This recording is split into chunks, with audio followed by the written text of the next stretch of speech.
a study of the subaltern in select works based on the Mahabharata. So usually when we write our thesis, one chapter is dedicated to the theory, the tools that we use. And when we talk about the subaltern, we know that it isn't a very disciplined kind of a theory which has a beginning and an end. No theory has that.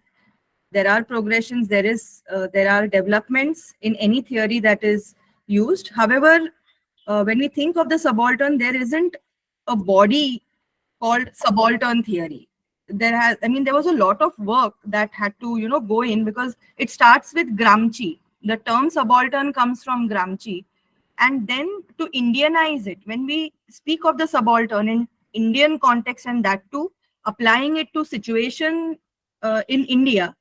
And furthermore, when I went to apply it to the epic and works based on the epic, I had to find Indian elements. So starting from Gramsci, starting from the terms that he used, like hegemony, coercion, consent, and then moving on to the subaltern studies group and the work that they did, the subaltern studies group, which was started by Ranajit Guha. I hope y'all are getting the context, students. I believe there are graduates and postgraduate students here. At any point y'all find that I'm irrelevant or I'm not making sense, please raise your hand, because my intention here is to make the subaltern theory accessible. What I faced when I was doing my PhD was there isn't a uniform body. Feminist theory, I feel, is much more streamlined. On the other hand, when I thought of using subaltern theory, all that I knew was the subaltern studies project, then Gayatri Spivak's work, because when I had to use the subaltern studies, the theory in context of women, I couldn't think of anybody but Gayatri Spivak at the beginning. Later, I realized that even Ranajit Guha has done a lot of work, when he has written Chandra's Death. It is an essay that was written by Ranajit Guha. Anyway, as we go along in a very systematic fashion, you all will know how subaltern theory can be used as a tool. So my whole thrust, the whole thrust of this 1 hour talk is on how the subaltern theory can be put on a plate, in a very systematic way, and can be used as a tool to apply to literary texts. So that is the whole thrust of this lecture. The difficulty that I faced when I embarked on my PhD work should not be faced by y'all.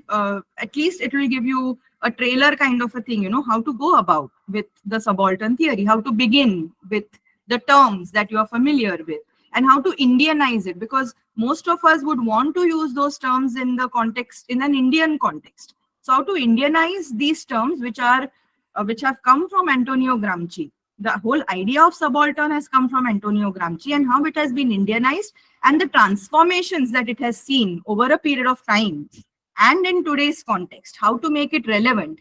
That is the thrust of the lecture. I hope I'm making sense to you all, students. Please raise your hands or put in a yes in the message box. That way, I would like it to be interactive. Rather than me being the only person speaking, I would like you all to also ask questions. Or firstly, before I begin, are you all familiar with the subaltern theory?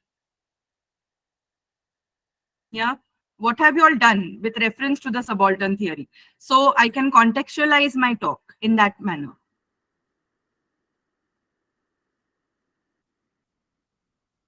What have you all done? Maybe I can devote the next 2-3 minutes to this question. Otherwise, I'll start with what I have decided to do. Ma'am, there are 1 or 2 essays in their post-graduation syllabus of Spivak and Bhabha. Spivak and Bhabha. Okay. Besides that, any exposure to subaltern theory at the undergraduate level? Yeah, there were literary concepts and criticism concepts in the BA level. Okay. In two different semesters. Okay, sir. Fine. Then that's perfect. Then I'm sure they will benefit out of today's lecture. That's what I feel. We will decide that at the conclusion of it. So are you all with me? And I would prefer if you all sit with your with a notebook and pen to jot points or certain concepts which I'm sure you all could use as tools later, or you all could even contemplate on it after the lecture is over. So here I go. I'm sharing screen.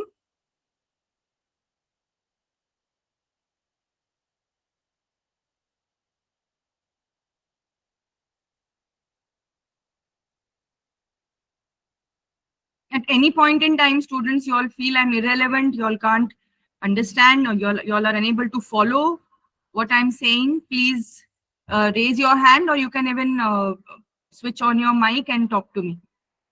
So I don't want you all to be lost, and I don't want this to be an online lecture where the speaker is just speaking to nobody, and at the end of that 1 hour, there's a thank you and it concludes. I don't want it to be that way because I can't see you all when I'm sharing my screen. Yeah. Okay. Mm. Can you all see my screen? Yes, ma'am. Okay. Yeah. So this is what we will be doing. Firstly, we will be dealing with the term subaltern. Then we will be going to subaltern consciousness, taking a look at Gramsci's influence.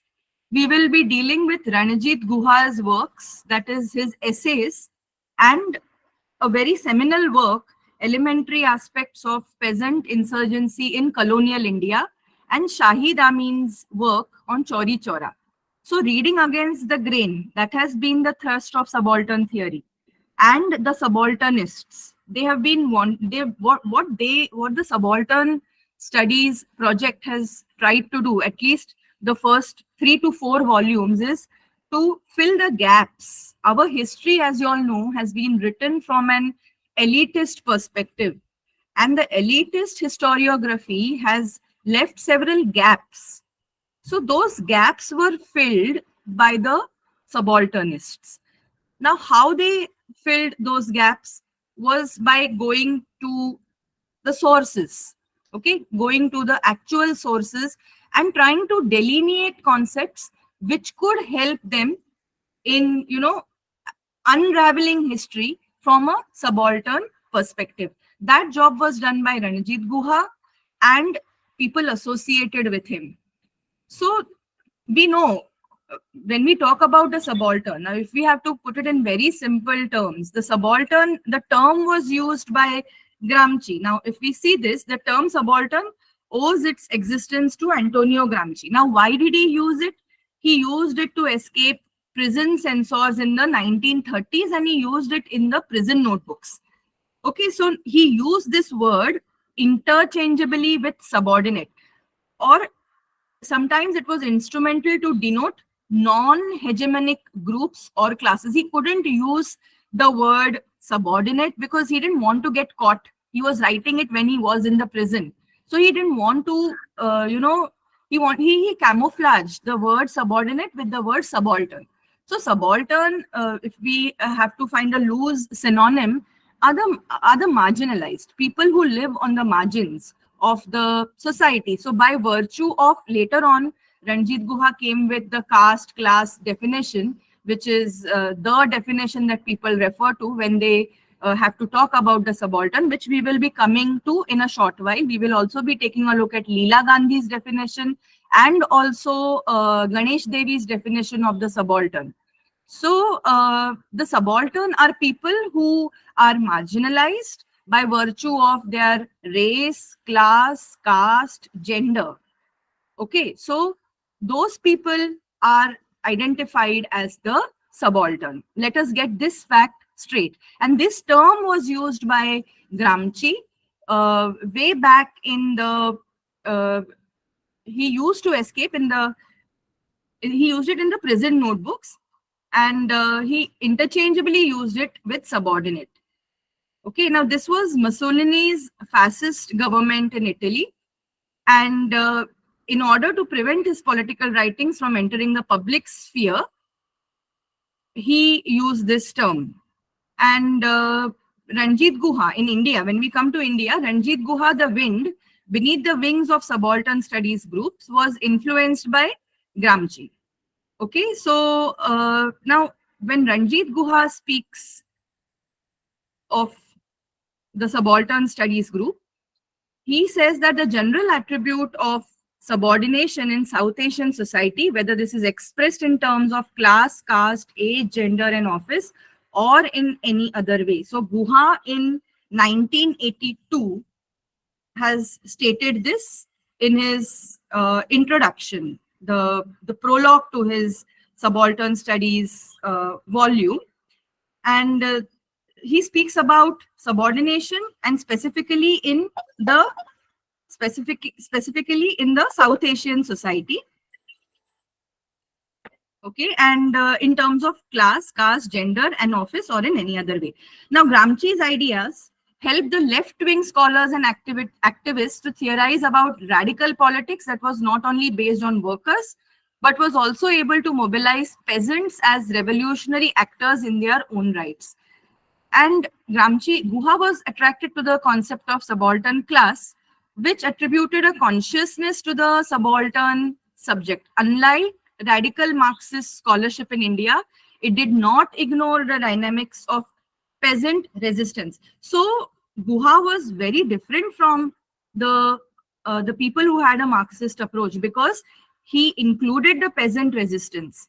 And we know that one of his seminal works is the peasant insurgency. I mean, when he has written about elementary aspects of peasant insurgency, so he is speaking of the grassroots level subaltern class, and which is very interesting because he differentiates it from the materialistic approach that was otherwise associated, with the concept of subaltern. And he did not ignore the dynamics of peasant resistance to the state and to local relations of domination.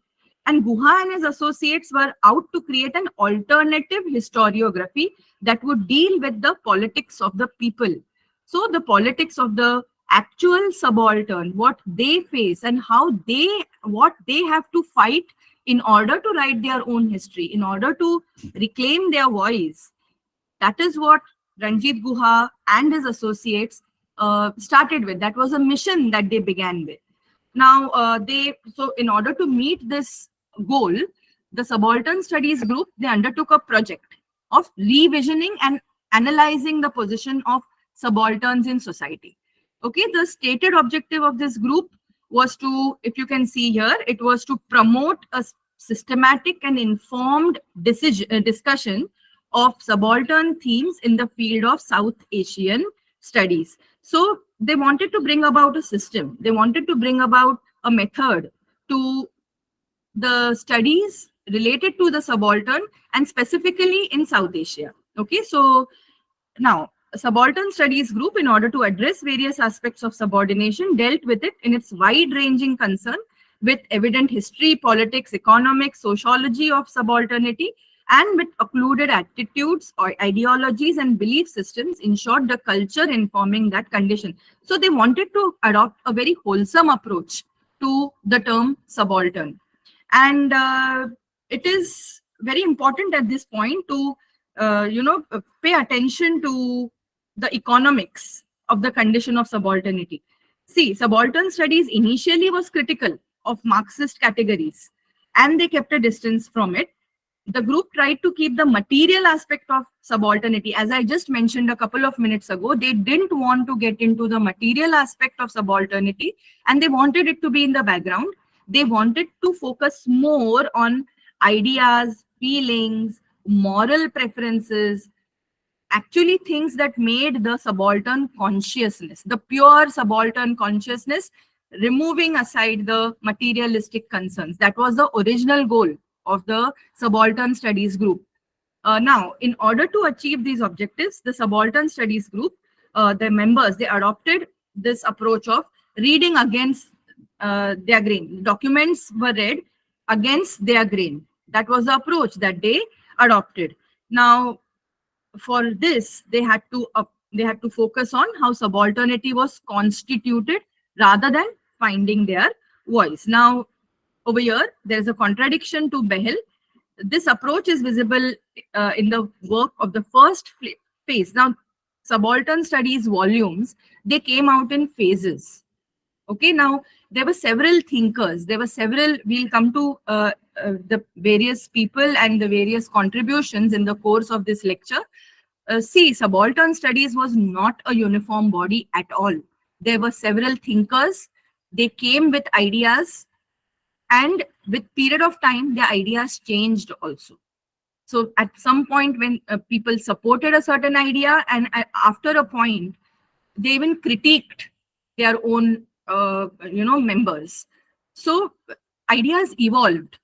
Even as part of the subaltern studies collective, ideas evolved, but the basic motive was to look for a subaltern consciousness, which was away from the materialistic approach. Initially that was their perspective, but later even that was included, because not for very long can we disassociate with the economics of a society, because economy plays an important part, and we cannot just be very idealistic by saying that, oh, we are only thinking of morals, feelings and ideas and moral preferences. Those are ultimately, and those have to be ultimately connected with the economy.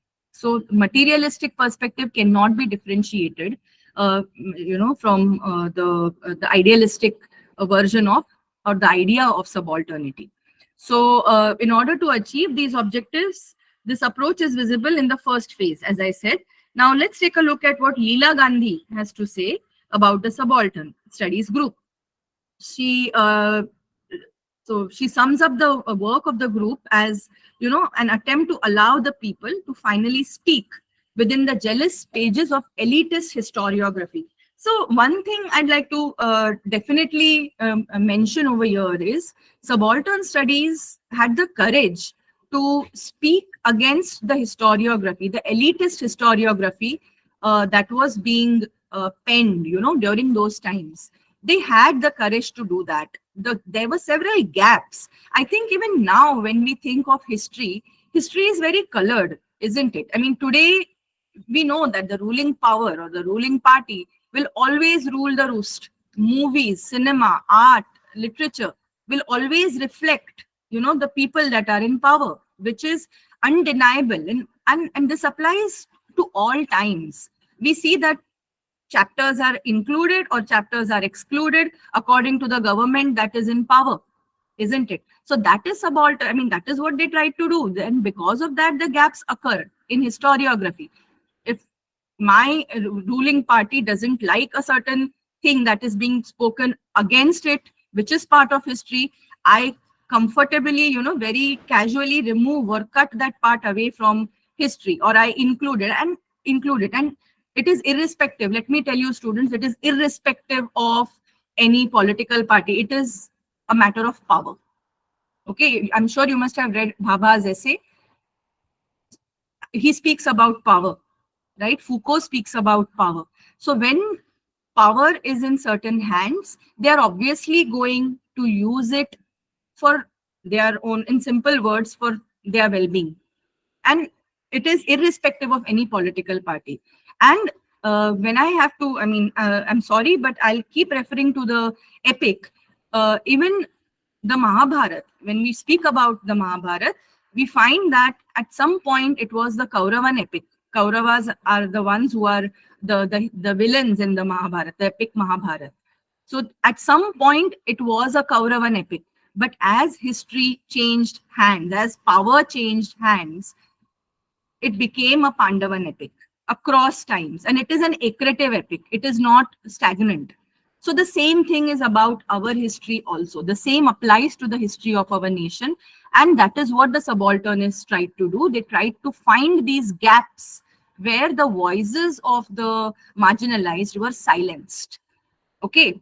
By whom? By the ones who have written history in a very, the elite. The elite always write history. The people who are in power are the elite. Okay. So those people are going to write history from their point of view. And while writing history, something is going to be, something is going to be purposely kept outside the boundaries. Now those are those subaltern voices. And these subaltern voices were reclaimed, they were given a place in history, and that is what the Subaltern Studies group tried to do. That is what Ranjit Guha tried to do.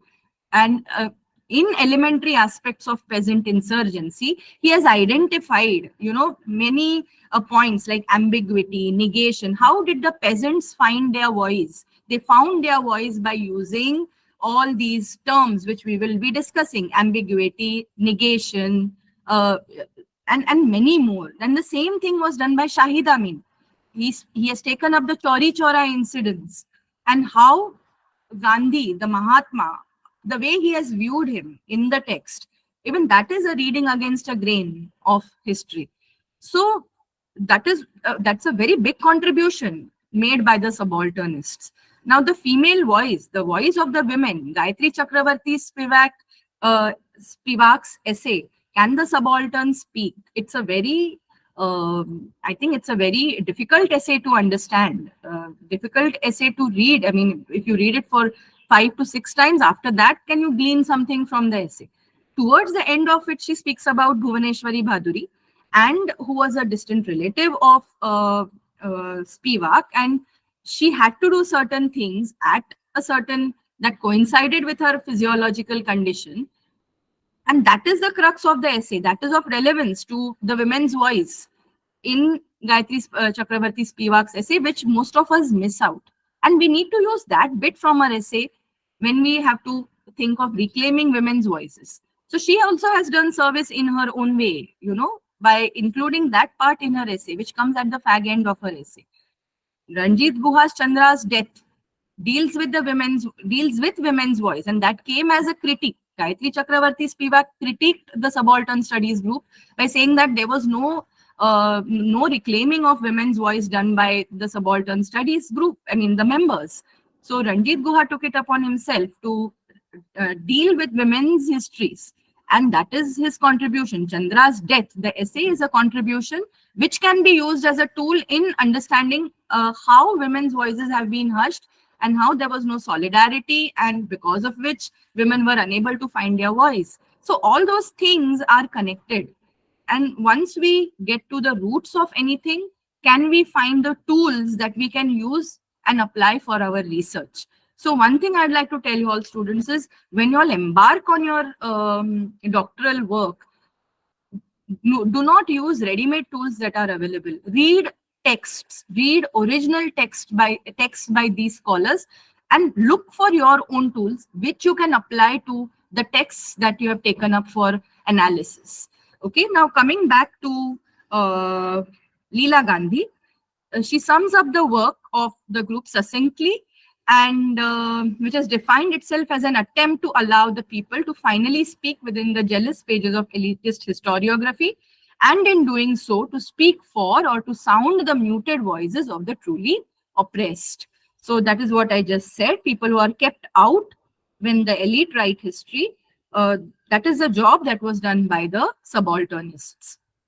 G.N. Devi describes the term subaltern in the text of Many Heroes as a creation of the British colonial contact with India, and it means subordinate or inferior, and by implication, inferior modes of knowledge.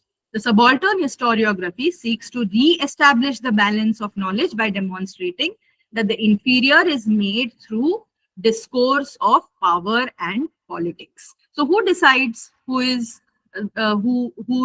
above someone? It is power. Okay, who decides this? It is decided by the people who are in power. Who decides who is inferior and who is superior?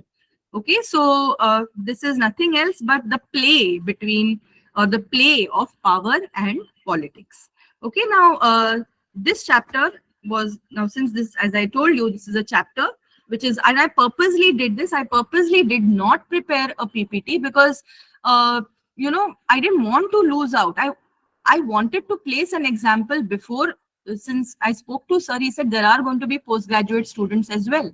So they need to know how to, that is what I believe, because as students of literature, we do not have tools that can be directly picked and used. We need to create a background and create our own tools in order to apply them to the study or the area of research that we have chosen to work on. Okay, now moving on to moving on to Subaltern Studies Group and the brief history.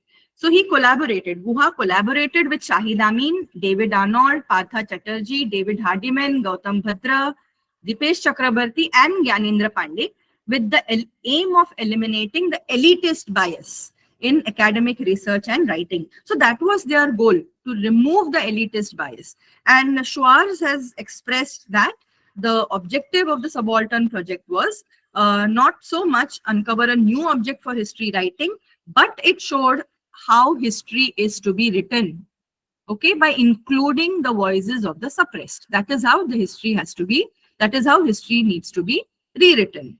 Okay, now further he cites Spivak's formulation in this context, wherein she describes a complete breakthrough in history writing, and she describes the scope of the group as a field of heterogeneous forces that either resisted the official nationalism of the Congress or had no access to the symbolic discourse of nation forming. Okay, why heterogeneous? Because there were diverse people. As I just said, the Subaltern Studies was a very heterogeneous group, and which is again very metaphorically described by David Ludden, and he compares it to a flock flying in formation, each author in his own with his own compass, but all in tune. Okay, so it would seem that over the years their compass bearings have been set collectively in tune with Ranjit Guha's. So who was the sailor of the ship? It was Guha. So although there were diverse ideas, they were following a certain system, they were following a certain path, and that path was decided by all of them, but it was regulated by Ranjit Guha.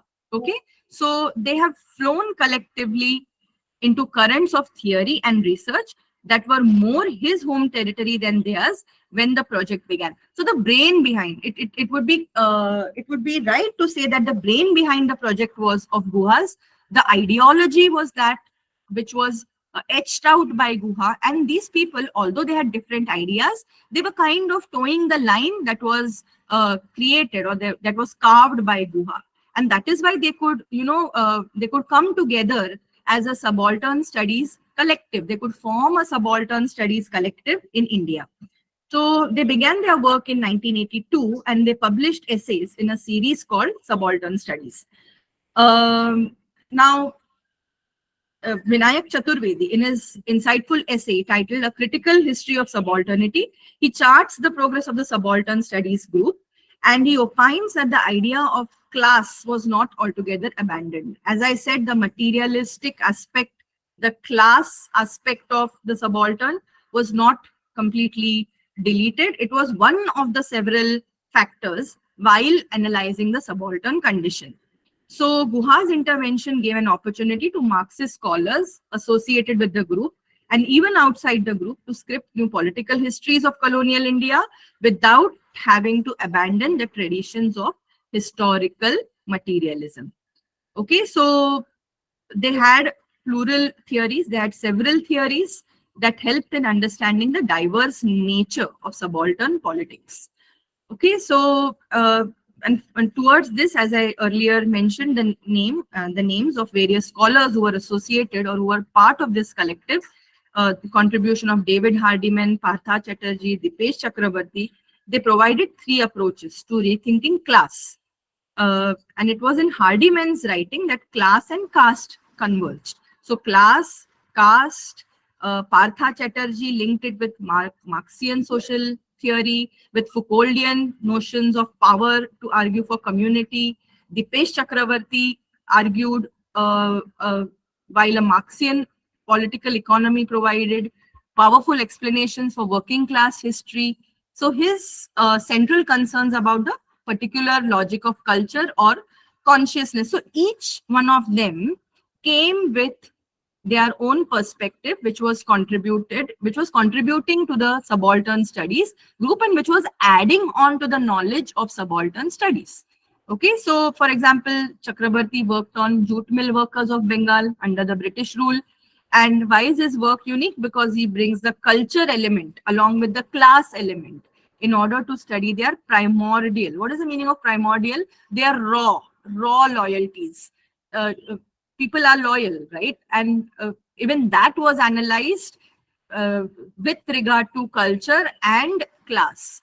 So that was done by Chakrabarti, and that contributed to their subaltern condition, and that made their subaltern consciousness different from others. Now, these writings were the most explicit engagements on the subject and represented the types of theoretical and methodological shifts that were taking place within the early years of subaltern studies. Now, the first 3 volumes were devoted to historical concerns, which were expressed by Guha. The internal shift. Now, obviously, there are going to be shifts.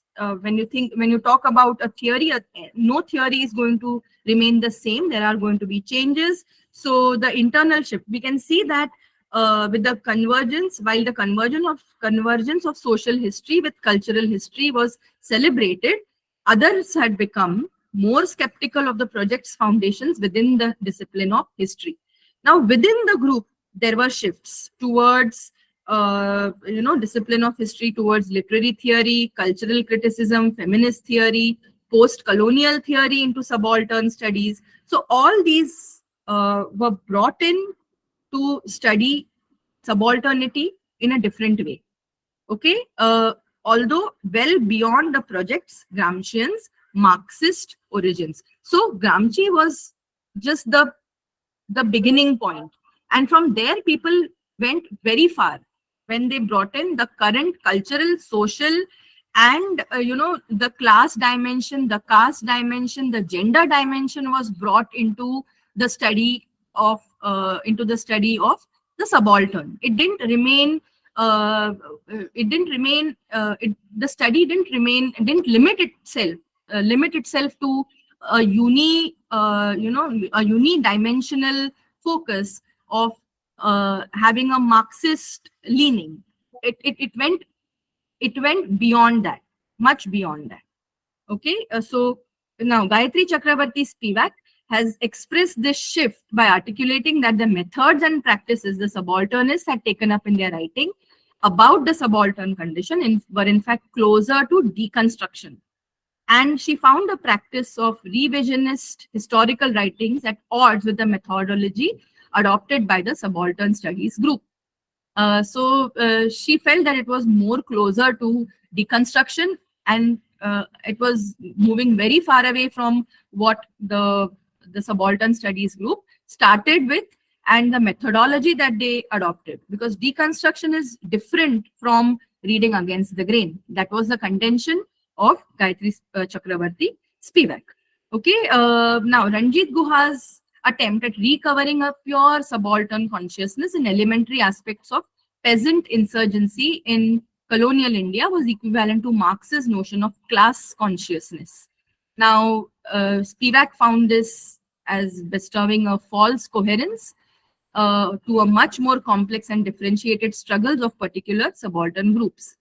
And doing so, she brought about an objectification of the subaltern, and this defeated the very purpose of providing agency to the subaltern, as by objectifying the subaltern was controlled through knowledge, even as they restore versions of causality and self-determination to them. So she didn't want the subaltern studies group to simply objectify the subaltern, but wanted them to be reliant, be agents of change rather than being instruments of change, which is what Guha later expresses in Small Voice, The Small Voice of History.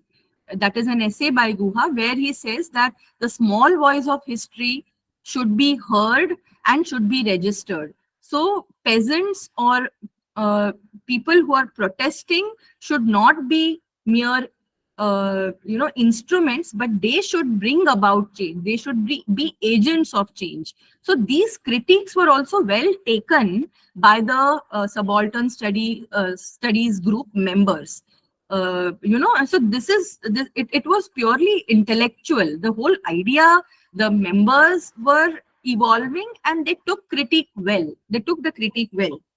So Spivak accepted that this risk of being victims of the prominently acceptable structures of knowledge and representation was necessarily to be taken by the subaltern studies group scholars in order to address the subaltern voices and histories that are to be studied.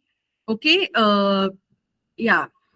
Then Spivak was criticized by O'Hanlon for using tools of deconstructive reading to analyze subaltern studies against the grain approach. This was seen. So Hanlon was very clear. He said the deconstruction is a different idea altogether, and so is reading against the grain. Both need not be mixed. Now, she felt that there was a methodological problem with the subaltern studies as a project, and while reclaiming official documents and writing subaltern history, in which it was impossible to retrieve colonized women's subject position, where the subaltern woman had no subject position. Okay, now Ranjit Guha, to this contention, this this charge that was made against the subaltern studies group, Ranjit Guha countered it. I'm sure the ones who have read the story Dopdi will know that the word has been used by Mahashweta Devi in a short story, counter me. That is what Dopadi says. You know, the morning after she is done with, she's the army officers misbehave with her all through the night, and she just asks them to counter her now. She's naked and she refuses to be dressed. Ranjit Guha did the same. He countered this claim made by Spivak by reclaiming the history of a Bagadi widow. Now, Bagadi is a caste which is at the very lower end, of the caste system. And imagine a woman, a Bagadi, and a widow. So a woman who does not have a husband, who is a widow, and who belongs to the lowest caste of the the society, what kind of voice will she have? Does she have the power to even speak for herself? So who speaks for her? And how history can be manipulated, and how men can just get away with the worst of sins that they commit. All that is very well analyzed in Chandra's death. So this has come as kind of an answer where Guha has reclaimed. He has actually reclaimed an official document, the charge that Gayatri Spivak made against Ranjit Guha, that no official documents and or women's position, subject position, there's nobody to speak for them. And Ranjit Guha has in a way said that yes, there is nobody to speak for them because there is no solidarity that exists among women. They are done away by women themselves, their own first relatives. The Bagadi woman, Chandra was a Bagadi woman in question. Her mother and her relatives, female relatives in her family, how they were responsible for eliminating her and eliminating her existence in every possible way, because there was no female solidarity exists. That is what Guha, that is the point, one of the points that Guha has made in the essay Chandra's Death. So he has answered Spivak's charge in many ways. Okay. Now, in an essay titled The Small Voice of History, Guha expresses that women should be agents of change rather than being mere instruments of change as depicted in elitist histories. So gender was slowly and steadily included. For instance, in Subaltern Studies, Volume 6, the presence of following essays: Feminist Fictions, a critique of the category, Non-Western Women in Feminist Writings on India by Julie Stephens. And there is in response to this essay, Suzy Tharu has spoken about the expansion of the project beyond its avowed male peasant concerns. Okay, so the first stage of the Subaltern Studies project had fulfilled its objectives in tracking a history where the domains of elite and subaltern politics were distinct, separate, and autonomous. Now, the purpose for the next stage of the project was different. Okay, so the articulation of subaltern studies as a post-colonial project was expressed by Edward Said in his foreword to the Selected Subaltern Studies in 1988. Now, there was another shift. So the later volumes of Subaltern Studies, up to volume 11, had at least one founding member along with newcomers on the editorial team. It is interesting to note that Subaltern Studies Volume 12 editorial team did not include a single founding member. So please understand, for any group to sustain, at least one original member has to be around. Now, that was a very major break away from the original idea. Uh, from volume 12 onwards, there was no single original member who founded the Subaltern Studies Collective. Okay, however, it did not include a single founding member, and Subaltern Studies was no longer considered only an intervention in South Asian historiography, but it developed, as argued by Gyan Prakash, into a vigorous post-colonial critique. Okay, so now there was a shift in the way Subaltern Studies Group uh, thought, or uh, earlier it was ruled, and it was they followed the ideology that was etched out by Ranjit Guha. Now there was a shift. Okay, now a change in perspective of looking at history, of history making and history writing was required. So the essays in the series began addressing contemporary issues. Now, what did they deal with? Stream of consciousness, poetry, literary analysis, anthropology, political theory, feminist theory, all became, and in fact, even the question of migrants has been dealt with in the later volumes that the Subaltern Studies project has come out with. So they diversified and they adapted themselves to contemporary times in a very, very radical and a very encouraging manner. Okay, the members of the collective did not issue another manifesto to formally note the shifts within the Subaltern Studies or chart the path for future inquiry. They just went along with the times. They just rode along with the times. Now, as they expanded its scope of studies, there were different approaches, including borrowing from postmodernist methods, reading texts against the grain, using semiotics, literary criticism, and finally reverting to textual analysis of various sources, that is novels, biographies, pamphlets, or any other available text written by people in regional languages, which in actual effect many times replaced usual archival work. Okay, now Ludden in 2001 describes a member of the projects thus. He describes them as an unruly band of 36 and counting. So you might have realized by now that it couldn't be straight-jacketed. The idea of subaltern couldn't be straight-jacketed, as it was ever evolving. Okay, and it was an unruly band, and many people got into the fold of the Subaltern Collective, and other authors who have contributed essays to Subaltern Studies. They collaborate loosely. They include outsiders who become collective members. Just a moment.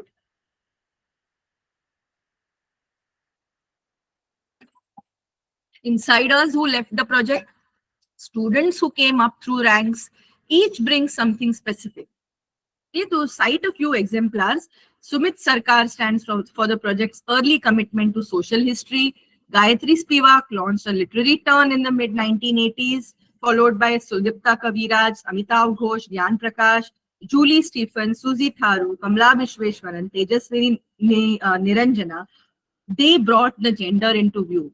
Started, of course, by Spivak and her charge, and then Ranjit Guha Chandra's death.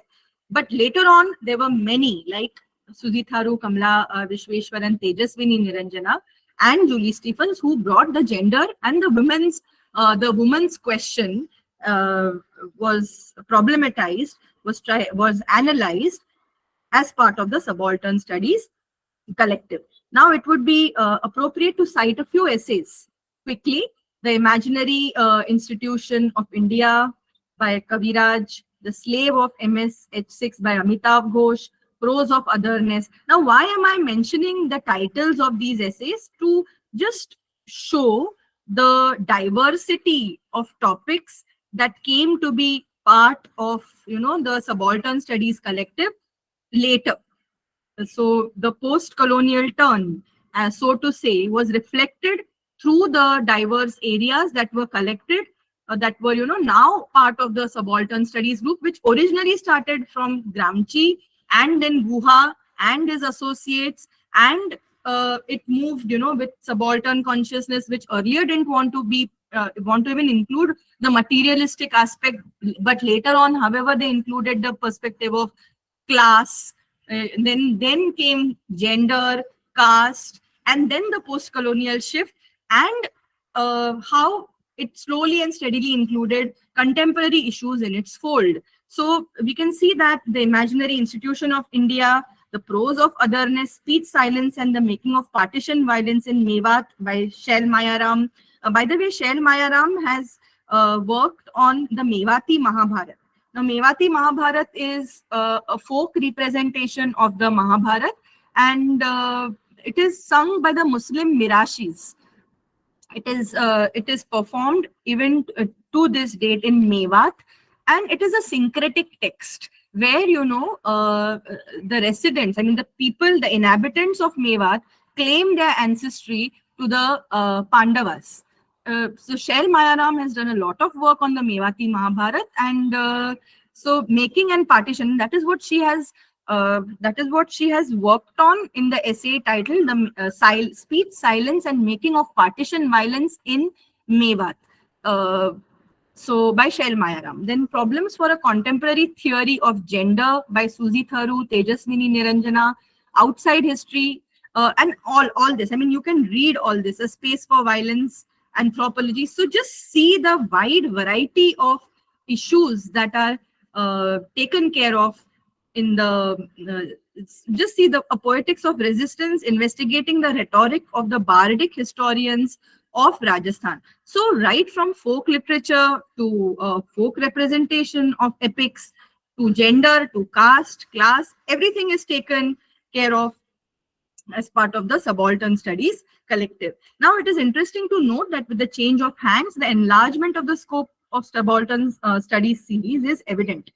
Volume 11 was based on community, gender, and violence. Volume 12 dealt with Muslims, Dalit, and fabrication of history, thus ushering in a theme-based approach to the series. Now, what is the current place? Afterthoughts on the Subaltern Studies project. Has time rendered Subaltern Studies invalid? That is what Dipesh Chakravarti asks in an article titled Subaltern Studies in Retrospect and Reminiscence. He answers these questions in the same essay by stating that the issues that are of concern to Subaltern Studies group today were issues dealing with migrants, asylum seekers, illegal workers, refugees in place of the cult of peasant-based modern and armed revolutions that the Chinese, Vietnamese experiences once inspired among the young. In the same essay, he points at the mistakes of the Subaltern Studies project, which he has called generative mistakes, categorized under two sub-themes, the archaic in the modern and the subject of history. He dismisses the first mistake by stating that locating the archaic in modern was the job of an analyst who could semiotically still find the presence of the archaic in modern. The question of subject being familiarly male, as pointed by Hanlon, was brushed aside by quoting Spivak again, who thought the idea of subject was somehow somewhat a knife in post-colonial, post-structuralist and deconstructionist scenario. So Chakrabarti reiterated that the general interest in the lives and politics of the subaltern classes that the Subaltern Studies stoked was permanent in spite of the agreements, non-agreements with particular authors and their contributions in the field. Partha Chatterjee has a different take in a thoughtfully titled essay. He has titled it as After Subaltern Studies, and he charts the trajectory of the project. He calls the Subaltern Studies project as a product of its time. He says that the project began 30 years ago. It has run its course and it managed to scatter, reinvent, insert itself in various subsequent projects. And the question it asks have now taken other forms. To answer them, it was necessary to craft new theoretical concepts. So he feels, Partha Chatterjee expresses that the concept, there has to be a conceptual shift and creating of new tools to deal with contemporary problems. maybe I can put it very lightly, COVID-19 required a new vaccine to be made. Old vaccines were of no use against the COVID-19 virus. I feel the same thing applies to social science problems also. With new times and new problems, we need new tools and we need new concepts and we need new solutions. So subaltern theory, maybe the base can be used, but new tools have to be used by evolving. One needs to evolve. One cannot, just as we saw even within those 12 11 12 13 volumes of the subaltern studies collective, there was a shift, there was a post-colonial turn, then there were so many changes. So in contemporary times, Partha Chatterjee feels that it was a project which was okay for 30 years, but as we enter into a new age and a new day, we need new concepts, new tools to solve contemporary problems. And now it cannot reinvent itself further. The question it asks have now taken other forms. To answer them was necessary to craft new theoretical concepts, and a crucial element in the structure of rebel consciousness in India, notes Chatterjee, was the location of the state and ruling authorities outside the bounds of peasant community.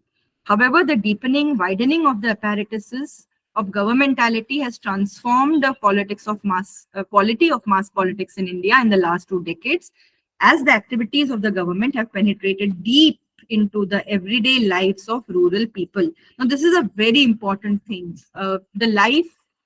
Our lives and the influence of government cannot be separated, especially with technology. I don't think we can even talk about the rural and urban shift anymore. I think it's all the same now. You go to any rural part of Maharashtra, you will find that there are brands have their chains even there. I speak of Maharashtra because I live in Maharashtra. So if I go to a slightly closer home, say I live in Mumbai. So if I go to Panvel and if there is a mall there, I can buy any brand that is available, maybe in the US or in Mumbai or in South Bombay, the Sobo. It is available even 2 hours away from Mumbai. So I think that urban-rural shift is, those boundaries are blurring. And so the question of subalternity is taking a completely different form altogether. And for that, we need new tools and we need new concepts to solve the question of the subaltern today. That is how Partha Chatterjee has expressed in his essay After Subaltern Studies. Now, about the subaltern consciousness, what I would like to sum up is, the subaltern consciousness is something that people who belong to a subaltern class would have. The identity, subaltern consciousness, to put it very simply, is your subaltern identity. And the fact that you're conscious about who you are, that is what makes you different, and that is subaltern consciousness. So in the prose of counterinsurgency, Guha has pointed that insurgency was a motivated and conscious undertaking on part of the rural masses. And this consciousness seems to have received little notice in the literature on the subject. Insurgency is regarded as external to the peasant consciousness. So, we have seen this, we have seen movies on extremists like, say, Bhagat Singh or Veer Savarkar, the movie that I watched recently. There is nothing external that can contain someone who is committed to a country.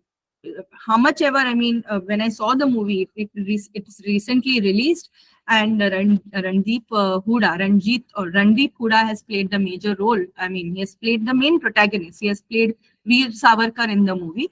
Now, just to bring it in this context, to apply it to this context, he underwent a lot of atrocities, but his consciousness as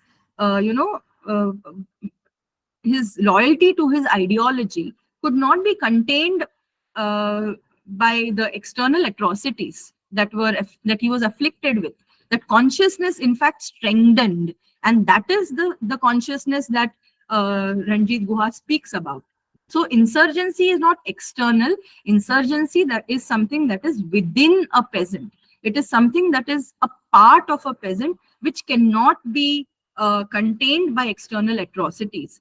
So that is what is very important when we talk about a subaltern consciousness. Consciousness is realizing that you have the power within you to bring about a change. And that is very important for a subaltern to, in order to make a mark, in order to register his or her voice, and in order to fill those traditional gaps which exist in history.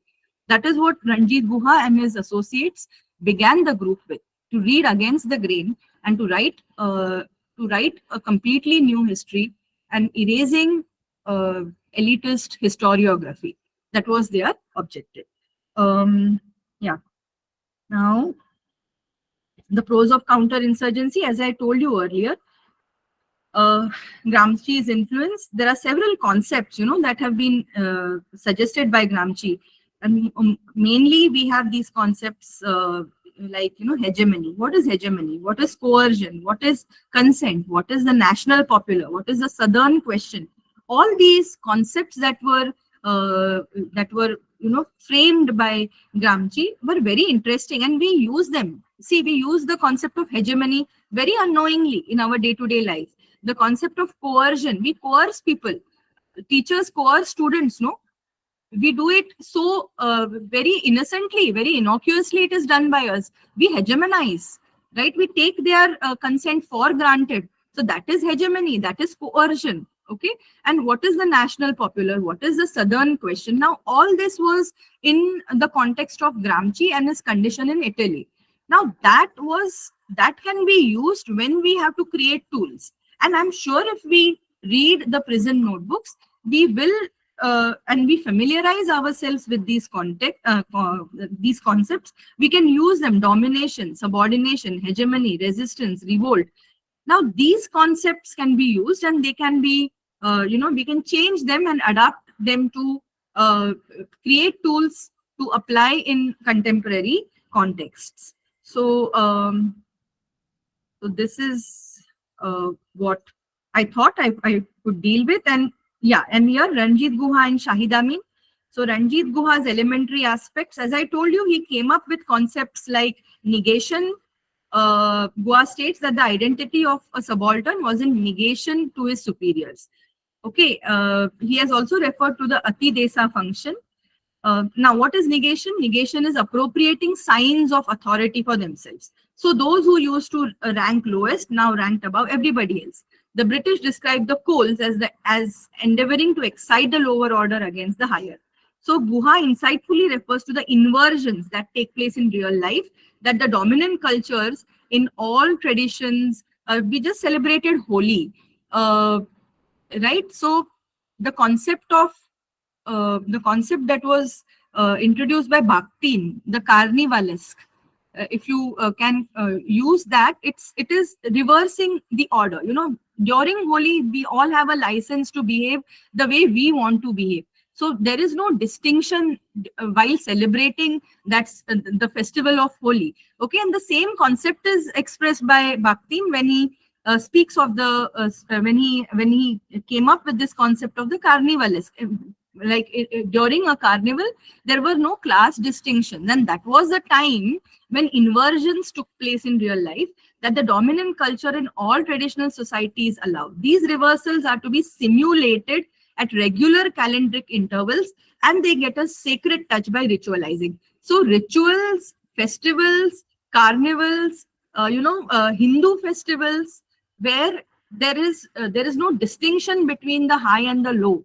These were required, in order to create that subaltern consciousness. So that is one concept that he deals with. That is concept of negation, that was essential to create that, or that was maybe part of the subaltern, that was actually a contributing force in creating the subaltern consciousness. That was negation. Also, please see this. There was a difference in vocabulary, speech, choice of words, brought about a difference between people of different castes and class. The lower caste used refined speech. It was abhorred by the higher caste. This verbal aggression featured prominently in carnivals. which acted as a safety valve for popular discontent in early modern Europe. And this was allowed only during certain times of the year. Okay, during Holi, there is verbal abuse, there is destruction of graphic forms. Okay, now this was a common way of rebelling against the system. Uh, so please understand that these traditional festivals also have a certain significance. And I feel they were ritualized in order to ensure that they continued, because people usually get scared of religion. Now they are scared that if we don't do this, then there could be a problem. So religion worked in their favor, I must say, to continue inversion, to continue with the idea of negation and inversion. The next is ambiguity. So there was a great deal of ambiguity in perceiving an insurgent either as a criminal or insurgent. Okay, so this is another concept. Just like negation, there is ambiguity.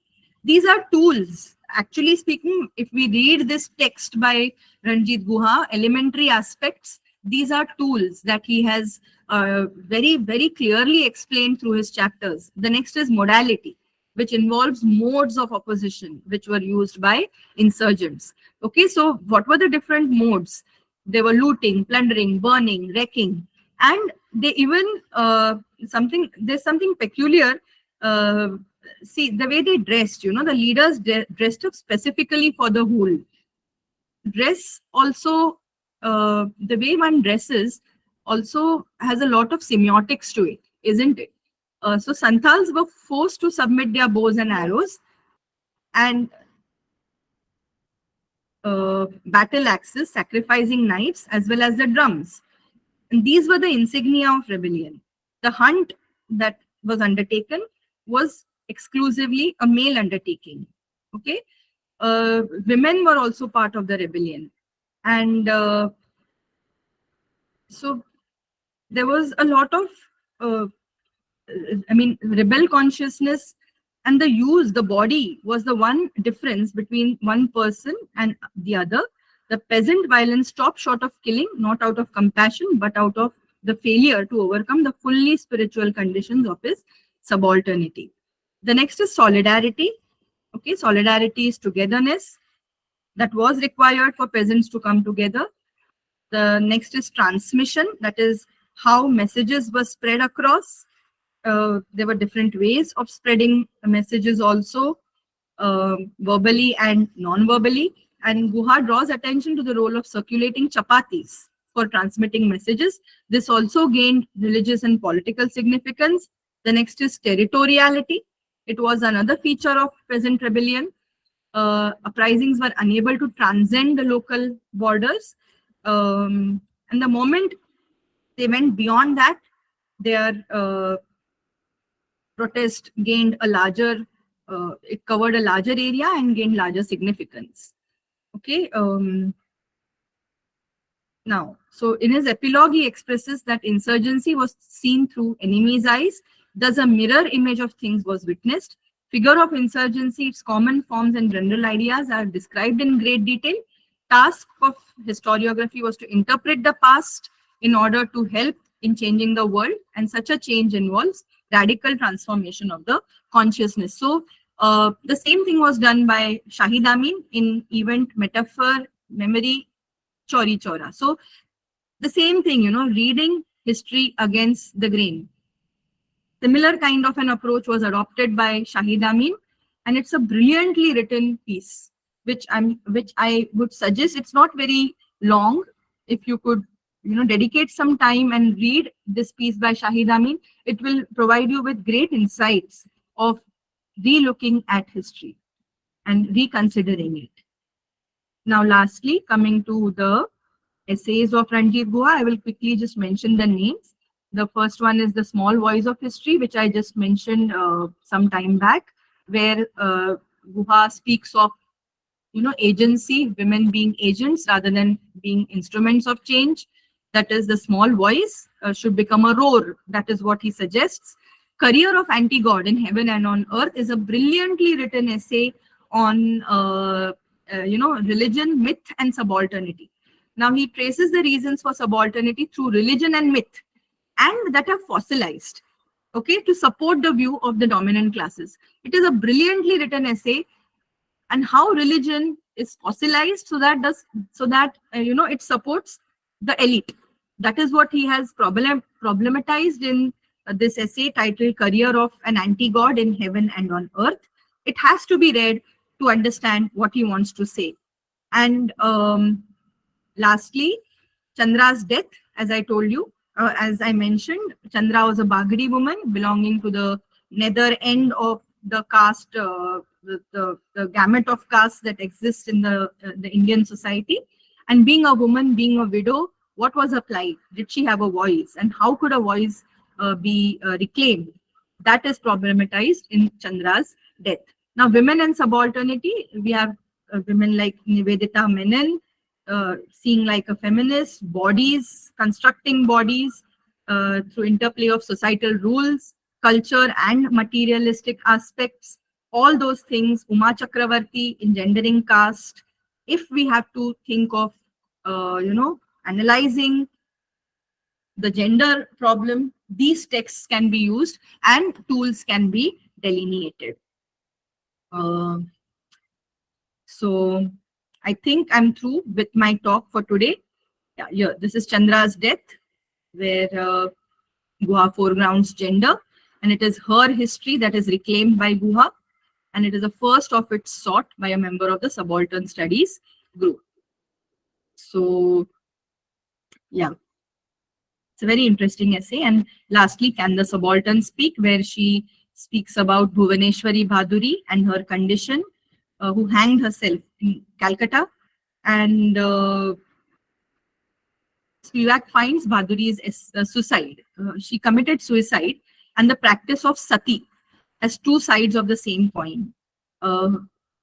It's a very interesting essay in this context, and the absence of women's voice in a debate that involves women's interests, but with men defending or denouncing it, even without considering women's views, results in an erasure of subaltern agency. That is the point that she has tried to make in Can the Subaltern Speak? So I'm through for today, and I'm open for questions. Thank you, ma'am. Thank you so much. Dear students, we will take up a few questions very quickly. So the session is open.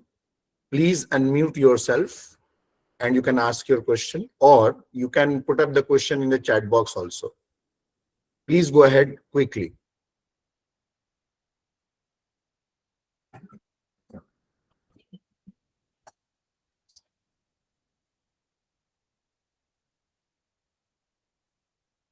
Yes, anyone?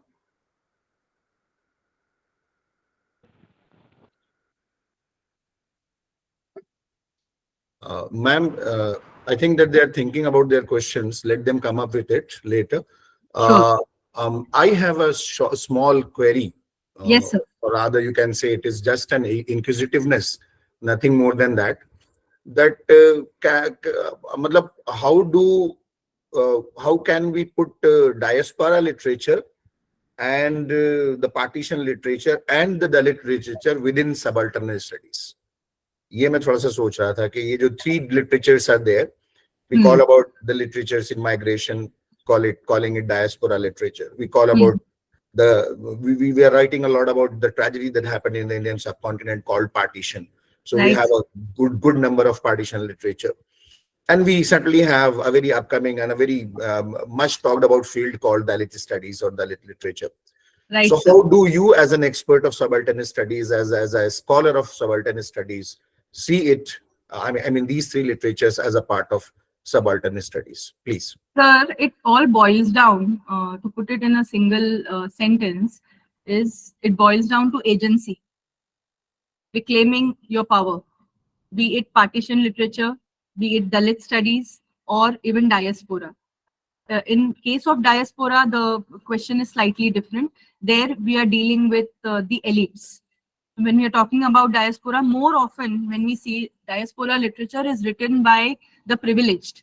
If you see people who migrate or who leave their own motherland and shift to, say, because most of the diaspora literature that has come out is written by people who are privileged. I have not come across someone who has suffered, who's writing, who's a representative of diaspora literature. So that is a completely different area, sir. I feel someone like Meena Kandasamy, who is now in London and writing poems, I feel it's, I mean, I don't know. I cannot somehow agree with what she wants to say. I feel it's more of, seeking attention and nothing else. So using literature to seek attention.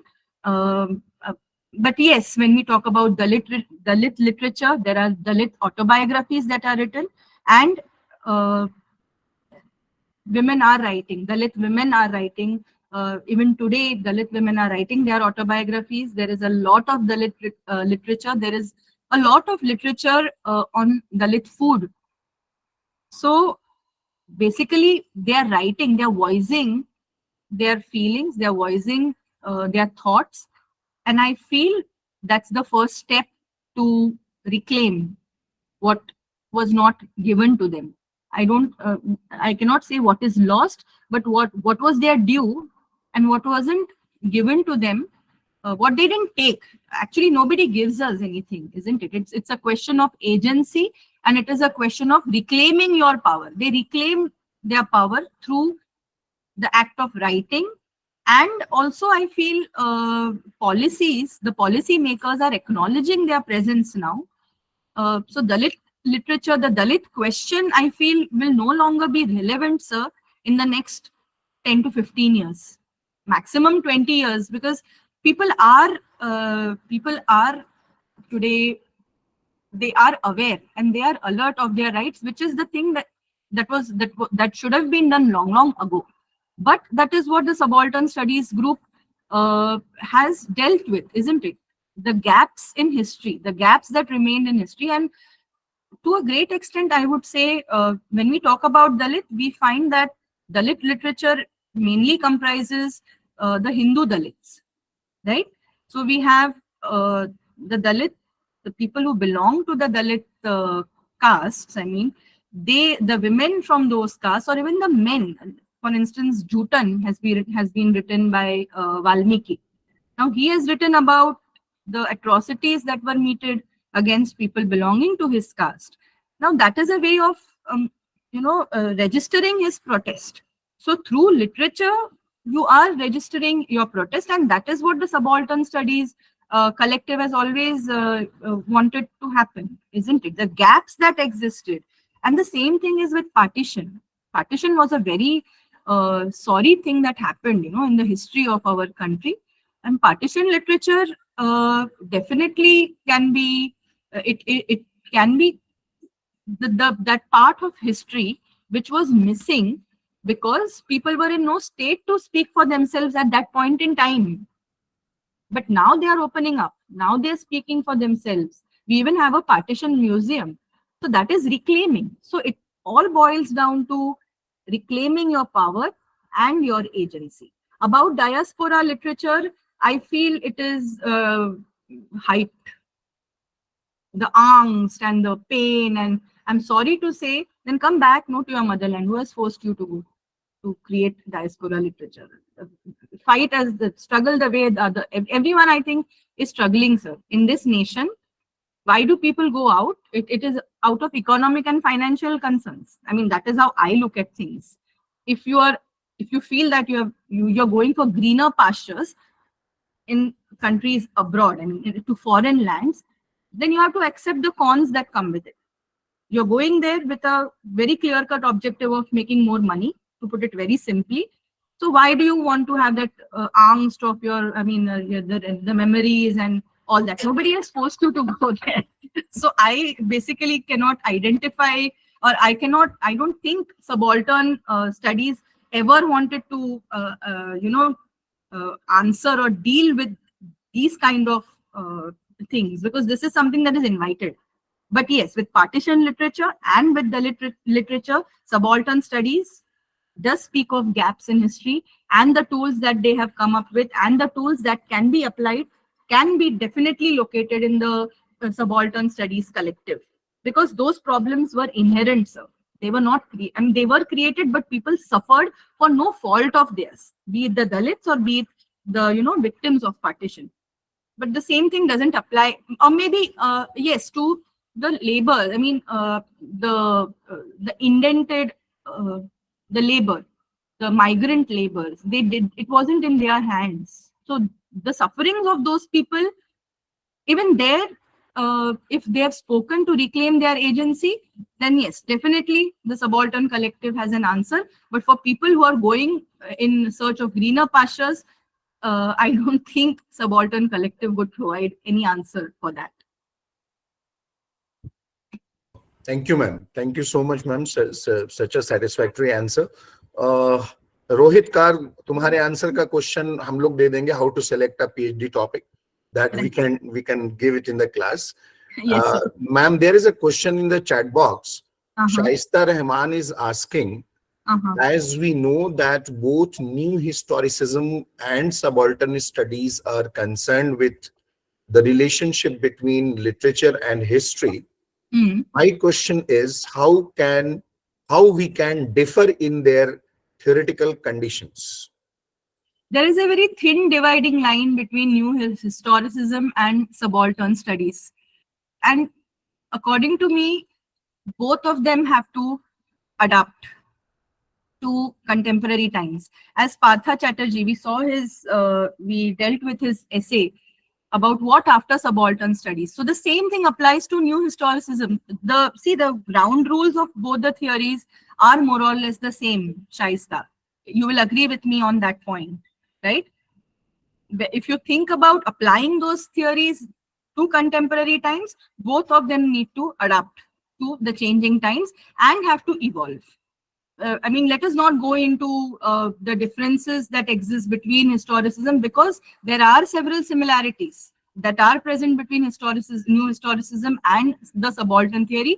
And the thing that connects is providing voice, okay, to fill the gaps and to fill the gaps and to rewrite history. New historicism does it slightly differently from the subaltern studies collective. But one conclusion that can apply to both of them is, in contemporary times, both of them need to evolve and create new tools to solve the problems. Just as COVID-19 required a new vaccine to be created, similarly, these two theories have to adapt themselves to suit contemporary times. I hope I've answered your question, Shaista. Thank you, ma'am. Thank you so much. There is just one question only, and it is a good one, that Abhishek is asking about your take on the writing style of Ranajit Guha. Yes, I want to know writing style of Guha, like Mahesh Dattani mainly look up, and his point always about to social reform, like that. What is the style of Ranajit Guha? It is very scholarly, and I'm so glad, Abhishek, that you have asked this question. Ranjit Guha's style, he doesn't take sides. Mahesh Dattani very clearly takes sides.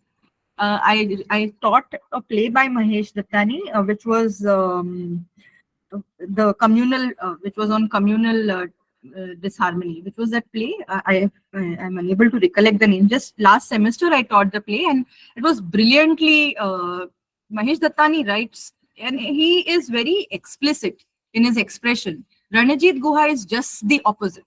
He is very scholarly. I don't deride the scholarship of Mahesh Dattani, but styles are different, because Mahesh Dattani is a dramatist and Ranajit Guha is a hardcore, a theorist. So styles cannot be compared. Ranjit Guha is writing for a very different audience, right? Whereas Mahesh Dattani wants to pull audience to the theater halls. So there is a big difference in the objective is the same again. Just as I answered Shaista, the same answer applies to you. The objective of Mahesh Dattani and the objective of Ranjit Guha is to, bring about the glaring gaps that are existing in the society today, right? Mahesh Dattani does that in a very explicit and a very straightforward manner, whereas Ranjit Guha, Final Solutions. The name of the play is Final Solutions. Yes. Right? So he does that so explicitly, and he doesn't give us very easy answers. Huh? At the end of the play, we are left questioning. He makes the Hindu characters in the play question, as well as the Muslim characters question what are they doing and what are they. So he doesn't give any answers. That is Mahesh Dattani's style. Ranjit Guha also leaves us with questions, but he has done a lot of work, be it elementary aspects, be it Chandra's death, small voice of history, or the career of an anti-god on heaven and on earth. He gives us perspectives. So those perspectives need to be used, just as Mahesh Dattani also gives us perspectives. So on that count, they are similar. Be it Ranjit Guha or Mahesh Dattani, they are both similar, on those counts. They give us perspectives. It is left to us what we are supposed to do with those perspectives. Yeah. And Guha's writing style is very erudite, if I have to put it in one word. Very erudite. You will have to read his essay at least 4 to 5 times to understand what he wants to say. Whereas Mahesh Dattani is easy to understand. He is a playwright. Now, he cannot make plays where the audience will be expected to revisit the theater twice or thrice in order to understand what he wants to say. Correct? He has to be very straightforward. So, writing style-wise, Mahesh Dattani is easy. Conceptually, perspectives are provided by Guha, as well as, there they are equals, but their objectives are different. Na? Guha is not writing a play, whereas Mahesh Dattani is writing plays which are for the audience. Okay, but definitely Mahesh Dattani has the courage and the guts to pull the audience, and his play was banned during the Ram Janmabhoomi thing. His play was banned for several months, I believe, and people were not allowed to watch. He was not allowed to stage final solutions for quite some time, right? So I hope I've answered your question. Abhishek? Yes, ma'am. So truly you have said that there is no comparison, because Dattani is, after all, a creative writer. Absolutely. Guha is a critic. He is a theorist. Yes. Thank you so much, ma'am. I think that there is no question. Students, do you have any? Please raise your hand if there is any. Yes, sir. I have a question. Please. Yes, Abhishek. Ma'am, I would like to know what would be the weakness of the Subaltern study. Because whatever you have explained, it feels like it is the power.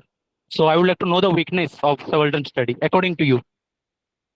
I think I'm biased towards them. So I feel they have answers. See, they have dealt with so many ideas. Weakness of a theory. See, Gayatri Spivak critiqued, and Guha came up with the female question. Okay, so they evolved with the times. So I don't see any weakness per se, but as Partha Chatterjee mentioned in his essay, every theory has a shelf life. So subaltern theories has outlived its shelf life. So it is time for something new. We need something new. There isn't any weakness or any strong point of a theory. It is the time that decides, what needs to change. And one strength, I think I can answer this with the strength of the subaltern theory, the subaltern studies collective. Their strength was they adapted with time. They adapted with the changing times. And I think the same applies to feminist theory also. Feminist theory has also seen so many changes. Today we speak of ecofeminism. Okay, so every theory has to adapt. So when you have a weakness, you're working on it, right, Abhishek? They didn't stop. They took a post-colonial turn. They brought in the question of migrants. They dealt with the question of, several questions. And the women's question was dealt with firstly by Guha and then by so many of them. So they adapted. So I don't see any weakness, because the moment there was something lacking, they worked on it. Okay, they worked on it and they adapted. And as Guha, as Chatterjee has mentioned, Partha Chatterjee has mentioned in his essay, the shelf life is over. 30 years, they're done. So now it's time for something new. So maybe that could be the conclusion, but I cannot say that there's any weakness per se. because they worked on it. They didn't stagnate. They didn't fossilize. Yeah, they kept adapting according to the needs of the hour. So that is why the partition question, that is why the migrant question, that is why there were essays on, Dalit autobiographies. Today, when we speak of Dalit, subaltern theory definitely has to be included to study Dalit autobiographies. We cannot separate Dalit and subaltern studies. We will use tools from the subaltern studies collective, that is reading against the grain. That was what they started with. We are going to, and Dalit autobiographies are being written today. Okay, so they are relevant even today. We cannot say that subaltern studies is done, khatam. ऐसा नहीं है. But yes, आज के हिसाब से we have to change, and I think they have run out of ideas now. So, and also as I mentioned in the course of my talk, original member doesn't exist. The moment that is gone, the spirit of the collective loses its steam. So there should be someone from the original team to take it forward with the original zest and the original vigor. So maybe that is a weakness, if I have to answer. But otherwise, I feel they've always worked and reworked and adapted to changing times. Abhishek, I hope I've answered your question. Yeah, ma'am, I just asked you for having a clear vision. And I'm so glad that you're bringing up such questions, and I'm able to think and then provide with some answers. Yeah. Thank you, ma'am. Thank you, Abhishek. Thank you so much, ma'am. Is there anyone else? We have to wrap up the event now. All right. So I now request our student Bishakha Kumari to propose the vote of thanks. Bishakha.